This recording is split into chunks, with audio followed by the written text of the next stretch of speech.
साथियों नमस्कार, स्वागत है आपका अपने चैनल सक्सेस जंक्शन एक कदम सफलता की ओर में। और हम लेकर के आ गए आपके लिए RRB, NTPC, UPSC, MPPSC, UPSI, banks और अन्य सभी परीक्षाओं की दृष्टि से अति महत्वपूर्ण 360 डिग्री करंट अफेयर्स, यानी कि यहाँ पर आपको हर एक प्रश्न के बारे में डिटेल में जानकारी दी जाएगी, जिससे अगर उससे संबंधित कोई अन्य प्रश्न भी आपको परीक्षा में देखने को मिलता है तो आप उसे बड़ी आसानी से सॉल्व कर सकते हैं। जैसा कि आपको पता है, करंट अफेयर का पैटर्न अब चेंज हो रहा है, आपसे अब डीपली क्वेश्चन पूछे जाते हैं। इंटेलिजेंस ब्यूरो का जो अभी एग्जाम हुआ है वो सीधा सीधा इसका एग्जाम्पल है कि कितने डीपली प्रश्न आपसे पूछे जा रहे हैं। तो उसी प्रश्नों को, उसी लेवल को बेस बना करके हम आपके लिए लेकर के आ गए हैं अपनी डेली करंट अफेयर। तो चलिए शुरुआत करते हैं, आगाज करते हैं, आपको बताते हैं आज के सेशन में क्या क्या होने वाला है। आइए देखते हैं।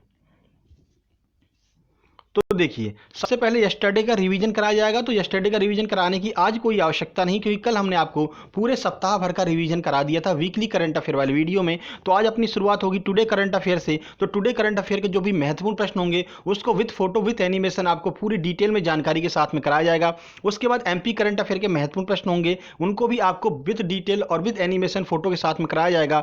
उसके बाद स्टैटिक जीके के महत्वपूर्ण प्रश्न होंगे, जो कि सभी परीक्षाओं में आते हैं। कई मतलब जैसे रेलवे हो गया, एमपीपीएससी हो गया, सभी परीक्षाओं में आपको स्टैटिक जीके के प्रश्न जरूर देखने को मिलते हैं, तो वे प्रश्न कराए जाएंगे। उसके बाद होमवर्क विद स्क्रीनशॉट, यानी कि कल हमने आपसे एक प्रश्न पूछा था जिसका जवाब जिन लोगों ने दिया था तो स्क्रीनशॉट के साथ में उनका फोटो दिखाया जाएगा। उसके बाद में टुडे होमवर्क, यानी कि आज भी हम आपसे एक प्रश्न पूछेंगे जिसका जवाब देने पर कल की वीडियो में आपका नाम भी स्क्रीनशॉट के साथ में आएगा। तो चलिए शुरुआत करते हैं, आगाज करते हैं। पहला प्रश्न देखते हैं आज की करंट अफेयर का। देखिए,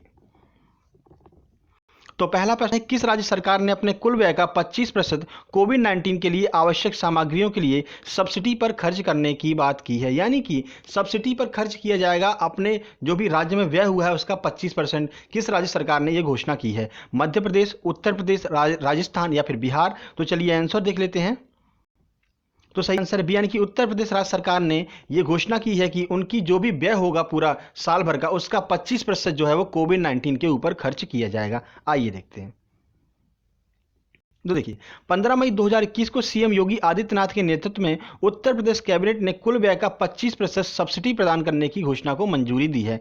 योजना के तहत liquid medical oxygen, regulator, ventilator और क्रायोजेनिक टैंकर जैसी वस्तुओं के उत्पादन में सब्सिडी का लाभ उठाने की जो है अनुमति होगी। यानी कि इसमें सब्सिडी दी जाएगी। अगर आप ये चीज़ें खरीदते हैं तो आपको सरकार की तरफ से कुछ ना कुछ सहायता दी जाएगी। सब्सिडी का अर्थ ही यही होता है कि सरकार की तरफ से कुछ ना कुछ सहायता दी जाती है, जिससे कि वो जो सामान आ रहा है वो थोड़ा सस्ता हो जाए। ठीक है, चलिए यूपी यहां पर चर्चा में, तो यूपी की बात कर लेते हैं। यूपी के सीएम कौन है वर्तमान में? तो योगी आदित्यनाथ जी जो है वो वर्तमान में योगी जो है यूपी के सीएम हैं। राज्यपाल कौन है? तो आनंदीबेन पटेल जो है वहां की राज्यपाल हैं। साथ ही साथ में वो मध्य प्रदेश की भी राज्यपाल हैं। जिलों की संख्या यूपी में कितनी है? तो 75 जिले हैं। और लोकसभा सीटें कितनी है? 80 लोकसभा सीटें यूपी में है। ठीक है, चलिए आगे बढ़ते हैं, अगले प्रश्न की ओर चलते हैं। देखिए, अगला प्रश्न है, भारतीय विशिष्ट पहचान प्राधिकरण यानी कि यूआईडीएआई के वर्तमान सीईओ कौन है? क्योंकि ये अभी चर्चा में रहे हैं, इसलिए ये हमारे लिए महत्वपूर्ण हो जाएंगे। देखिए, प्रवीण कुमार पुरवार, सौरभ गर्ग, सुनील कुमार या फिर संदीप दास? चलिए आंसर देख लेते हैं।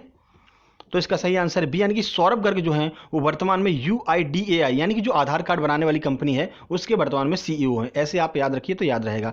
चलिए कुछ जानकारी आपको देते हैं यूआईडीएआई के बारे में। देखिए, तो भारतीय विशिष्ट पहचान प्राधिकरण यूआईडीएआई का फुल फॉर्म होता है, याद रखिएगा। भारतीय विशिष्ट पहचान प्राधिकरण के सीईओ कौन है? तो सौरभ गर्ग वर्तमान सीईओ है। अभी हाल ही में यूआईडीएआई ने घोषणा की है कि आधार संख्या के अभाव में किसी को भी टीके, दवाएं, अस्पताल में भर्ती होने या इलाज से वंचित नहीं किया जाएगा। देखिए, यूआईडीएआई ने यह बयान तब जारी किया जब मीडिया के एक वर्ग ने खबर दी कि आधार के अभाव में निवासियों को टीकाकरण और अस्पताल में भर्ती नहीं किया जा रहा है। यानी कि जिसके पास आधार कार्ड नहीं है तो उन लोगों को भर्ती नहीं किया जा रहा है, उनका टीकाकरण नहीं किया जा रहा है। तो अभी हाल ही में यूआईडीएआई के सीईओ ने कहा है कि ऐसा नहीं होना चाहिए, आधार के अभाव में किसी का भी टीकाकरण रोका नहीं जाना चाहिए। तो याद रखिए, महत्वपूर्ण है अपने लिए सौरभ गर्ग, जो इस समय वर्तमान में यूआईडीएआई के सीईओ हैं। ठीक है, चलिए आगे बढ़ते हैं, अगले प्रश्न की ओर चलते हैं। देखिए,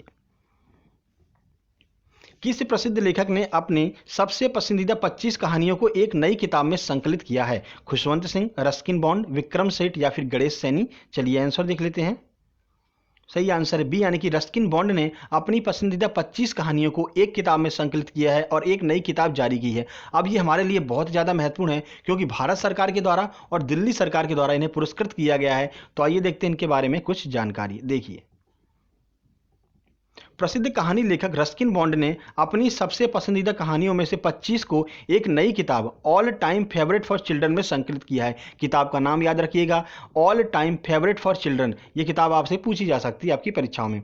उन्हें 1993 में भारत में अंग्रेजी लेखन के लिए साहित्य अकादमी पुरस्कार, 1999 में पद्मश्री और 2012 में दिल्ली सरकार का लाइफ टाइम अचीवमेंट पुरस्कार मिला है। तो इतने पुरस्कार इनको दिए गए हैं, इसलिए ये हमारे लिए अति महत्वपूर्ण हो जाते हैं। उन्होंने 500 से अधिक लघु कथाएं, निबंध और उपन्यास लिखे हैं और बच्चों के लिए 40 से अधिक किताबें लिखी हैं। ठीक है, तो याद रखिएगा ये महत्वपूर्ण जानकारी रस्किन बॉन्ड के बारे में है, जो कि बहुत ही अच्छे और एक तरह से बहुत प्रसिद्ध लेखक हैं। चलिए आगे बढ़ते हैं अगले प्रश्न की ओर। देखिए, किसने दुनिया की सबसे ऊंची चोटी माउंट एवरेस्ट को एक ही सीजन में 2 बार फतह करके नया रिकॉर्ड बना दिया है? ऑप्शन है मिंगमा तेंजी शेरपा, ऑप्शन बी है निर्मल पुरजा, ऑप्शन सी है शंभू तमांग या फिर ऑप्शन नंबर डी है इनमें से कोई नहीं। चलिए आंसर देख लेते हैं। सही आंसर ए यानी कि मिंगमा तेंजी शेरपा जो है, इन्होंने एक पर्टिकुलर 4 दिन के अंतराल में 2 बार माउंट एवरेस्ट पर चढ़ाई कर दी है। चलिए इनके बारे में कुछ जानकारी आपको देते हैं। देखिए, तो एक नेपाली पर्वत गाइड मिंगमा तेंजी शेरपा ने दुनिया की सबसे ऊंची चोटी माउंट एवरेस्ट को एक ही सीजन में सबसे कम समय में 2 बार फतह करके विश्व रिकॉर्ड बनाया है। लोग एक बार चढ़ने में डर जाते हैं, इन्होंने 2 बार लगातार चढ़ाई कर दी और 4 दिन के अंतराल में चढ़ाई कर दी। मुझे लगता है पहली बार जब ये चढ़े थे तो कोई इनका सामान मोबाइल वगैरह ऊपर रह गया होगा। जब नीचे आ गए तो इनको लगा अरे मोबाइल तो ऊपर ही रह गया, अब क्या करें। और किसी से कहा, उसने कहा भाई मैं नहीं चढ़ूंगा, उन्होंने कहा मैं खुद ही जा करके ले आऊंगा, तो चले गए। ठीक है, चलिए खैर ये आपके लिए एक मजाक की बात है, जिससे चीजें आपको याद रहें। ठीक है, देखिए शेरपा पहले 7 मई 2021 की शाम को पहाड़ की चोटी पर पहुंचे, फिर 11 मई 2021 की सुबह फिर से चोटी पर पहुंच गए। ठीक है, उन्होंने महज 4 दिनों के अंतराल में 2 बार माउंट एवरेस्ट पर चढ़ाई की। माउंट एवरेस्ट पर सबसे अधिक बार चढ़ाई करने वाले एकमात्र व्यक्ति नेपाल के कामी रीटा हैं। इन्होंने तो बहुत ज्यादा बार ही चढ़ाई कर दी है। ठीक है, बार बार चढ़ के पहुंच गए, लगता है इनको जैसे इनका पिकनिक स्पॉट है जो आपका माउंट एवरेस्ट है। तो नेपाल के जो कामी रीटा हैं वो सबसे ज्यादा बार नेपाल वो जो है आपके माउंट एवरेस्ट पर चढ़ने वाले व्यक्ति हैं। ठीक है, चलिए आगे बढ़ते हैं। देखिए, शीर्ष स्तर के MMA प्रतियोगिता में विश्व खिताब जीतने वाले पहले भारतीय मूल के फाइटर कौन बन गए हैं? हर्ष धालीवाल, अर्जन भुल्लर, आशीष वगाई या फिर जसप्रीत सिंह। चलिए आंसर देख लेते हैं। सही आंसर है बी यानी कि अर्जन भुल्लर जो है वो MMA प्रतियोगिता में विश्व खिताब जीतने वाले पहले भारतीय मूल के फाइटर बन गए हैं। चलिए आपको कुछ जानकारी देते हैं। देखिए,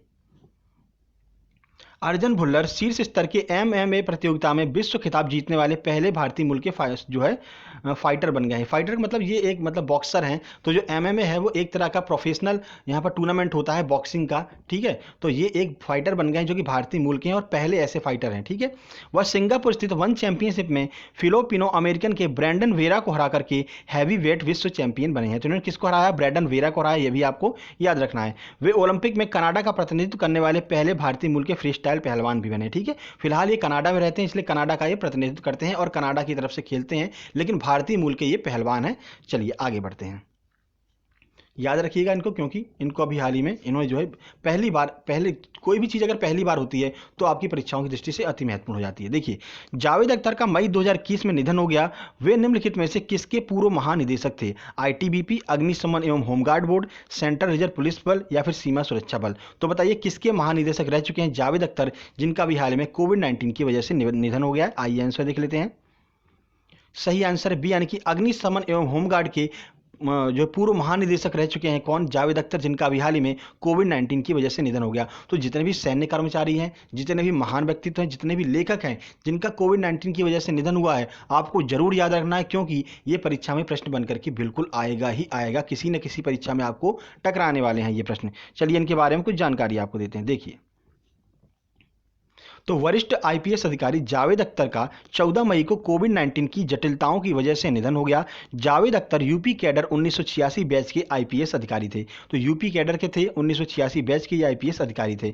इनसे पहले अप्रैल 2021 में पूर्व CBI निदेशक रंजीत सिन्हा की भी कोविड-19 की वजह से जो है मृत्यु हो चुकी है। तो रंजीत सिन्हा को भी आपको याद रखना है, जावेद अख्तर साहब को भी आपको याद रखना है। ठीक है, चलिए आगे बढ़ते हैं, अगले प्रश्न की ओर चलते हैं। देखिए, 15 मई 2021 को कोविड-19 महामारी की दूसरी लहर के बीच पर्यटन क्षेत्र से जुड़े लोगों के लिए 3 करोड़ के राहत पैकेज की घोषणा किसने की है? GC मुर्मू, मनोज सिन्हा, सुरेश प्रभु या फिर सत्यपाल मलिक। चलिए आंसर देखते हैं इसका।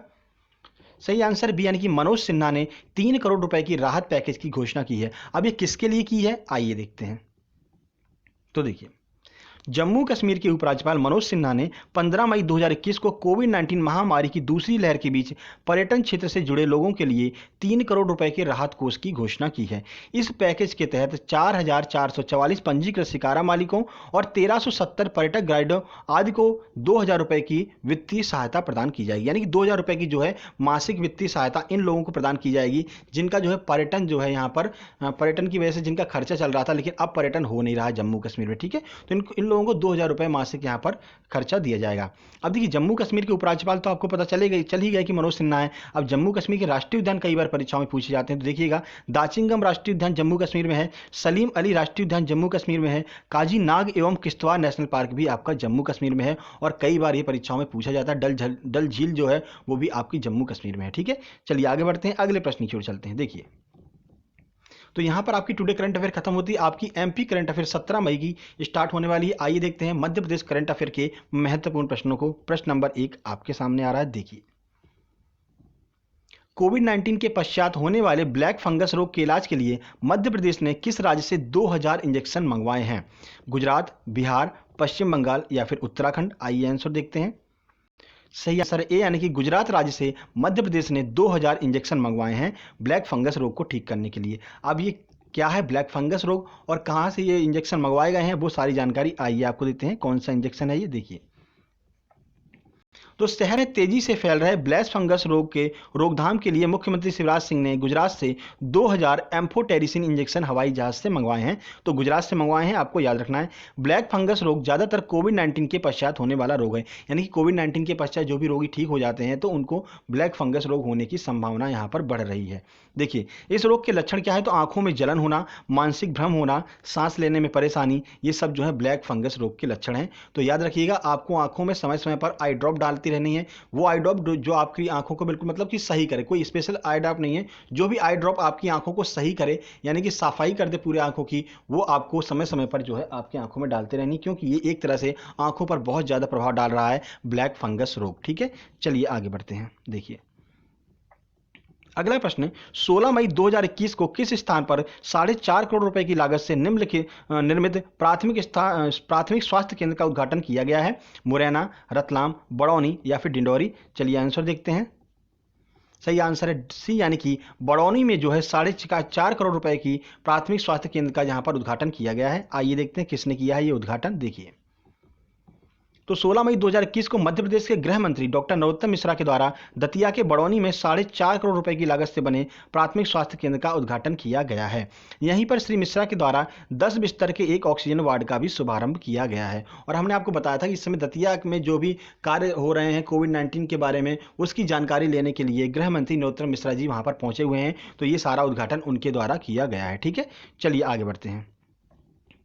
तो यहाँ से आपका स्टार्ट हो रहा है स्टैटिक जीके का संग्राम, जो कि आपकी परीक्षाओं में बार बार पूछे जाते हैं और सभी परीक्षाओं में स्टैटिक जीके जरूर पूछी जाती है। चलिए देखते हैं पहला प्रश्न क्या है स्टैटिक जीके का। देखिए, तो हिरोशिमा और नागासाकी किन द्वीपों पर स्थित है? होन्शु और क्यूशु, होन्शु और शिकोशु, हैकोडो या फिर क्यूशु या फिर इनमें से कोई नहीं? पहले आंसर देख लेते हैं फिर आपको जानकारी देते हैं इसकी।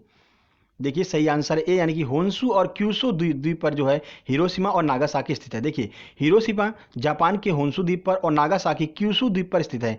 इन दोनों शहरों पर 1945 में परमाणु बम लिटिल बॉय जो है वो अमेरिका के द्वारा गिराया गया था। आपको पता ही होगा, हिरोशिमा और नागासाकी पर लिटिल बॉय नाम का जो है परमाणु बम गिराया गया था। ठीक है, चलिए आगे बढ़ते हैं। देखिए, भारतीय संविधान में मौलिक कर्तव्यों को किस देश से लिया गया है? चीन, अमेरिका, रूस या फिर ऑस्ट्रेलिया? आइए आंसर देखते हैं। सही आंसर इसका सी यानी कि रूस से भारतीय संविधान में मौलिक कर्तव्यों को शामिल किया गया है। देखिए, भारतीय संविधान में मौलिक कर्तव्यों का वर्णन भाग 4A अनुच्छेद 51A में देखने को मिलता है। इसे रूस के संविधान से लिया गया है, जिसे उस समय सोवियत संघ के नाम से भी जाना जाता था। तो दोनों ऑप्शन आपको दिया जा सकता है, सोवियत संघ या फिर रूस। तो आपको रूस या फिर सोवियत संघ ही आंसर लगाना है, यानी कि भारतीय संविधान में मौलिक कर्तव्यों को सोवियत संघ या फिर रूस से शामिल किया गया है। चलिए आगे बढ़ते हैं। सिरोल ने भारतीय शांति का जनक किसे माना? ये बहुत महत्वपूर्ण प्रश्न है, कई बार परीक्षाओं में पूछा गया है कि वैलेंटाइन सिरोल ने भारतीय शांति का जनक किसे माना है?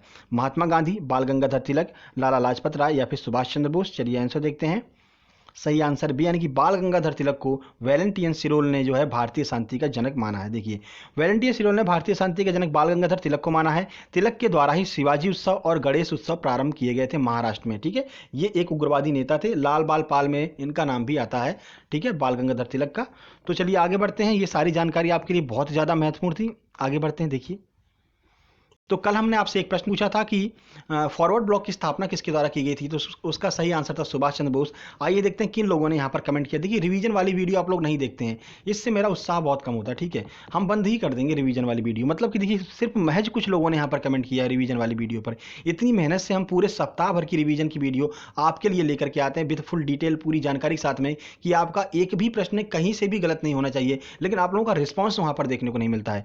देखिए, सचिन पारासर ने बिल्कुल सही जानकारी दी है। उसके बाद साक्षी द्विवेदी ने बताया है, देव शर्मा ने बताया है, अवंतिका शुक्ला ने बताया है, पूजा दांगी ने धन्यवाद कहा है, शैलेंद्र चौधरी ने ये शैलेंद्र चौधरी लगातार कमेंट करते हैं, बहुत बहुत धन्यवाद आपका, और पूरी जानकारी देते हैं शैलेंद्र चौधरी जी। सब्जेक्ट स्टडी ने कहा है नाइस सर जी।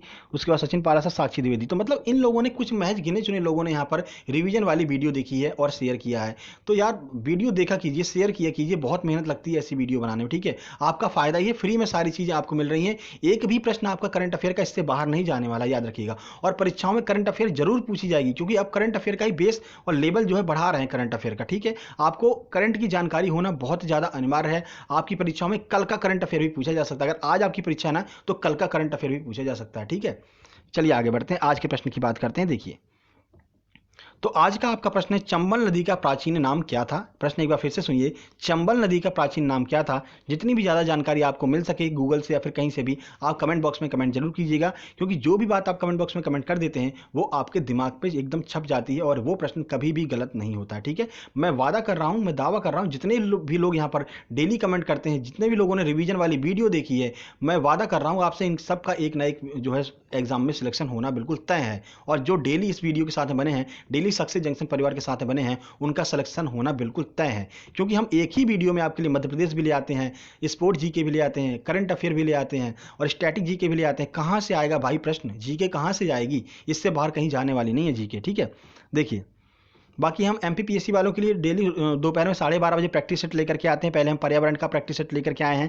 ठीक है, उसके बाद हम आपके लिए जो है मध्य प्रदेश भारतीय इतिहास का प्रैक्टिस सेट लेकर के आए। सभी लोग जाकर के देख सकते हैं, क्योंकि इतिहास तो हर एक एग्जाम में आता है। ठीक है, और हर एक यूनिट की प्रैक्टिस सेट हम आपके लिए रोज दोपहर में 12:30 बजे लेकर के आते हैं। तो प्रैक्टिस सेट वाली वीडियो जरूर देखिएगा। ये वीडियो आपको पसंद आए, वीडियो को लाइक कीजिए, दोस्तों के पास शेयर कीजिए। चैनल पर पहली बार आए हैं तो सब्सक्राइब करके नोटिफिकेशन बेल जरूर दबा लीजिए, क्योंकि हम डेली आपके लिए ऐसी ही वीडियो और प्रैक्टिस सेट लेकर के आते रहते हैं। और एक नई सीरीज हमने चालू की है, जो भारतीय जो ऐतिहासिक स्थल है उनको हम 1 मिनट में आपको थोड़ी थोड़ी जानकारी जो है, प्रमुख जानकारी जो है भारतीय ऐतिहासिक स्थलों के बारे में देते हैं। वो वीडियो आपको कैसी लगी, बिल्कुल एनिमेशन साथ में, फोटो के साथ में आपको दिखाई जाती है। कमेंट बॉक्स में कमेंट करके जरूर बताइएगा। और वीडियो नहीं देखी तो वीडियो जाकर के जरूर देख लीजिए। रिवीजन वाली दोनों वीडियो जाकर के देखिए, क्योंकि आपके लिए अति महत्वपूर्ण है। जल्द ही मिलते हैं दोपहर में 12:30 बजे। तब तक के लिए नमस्कार, धन्यवाद।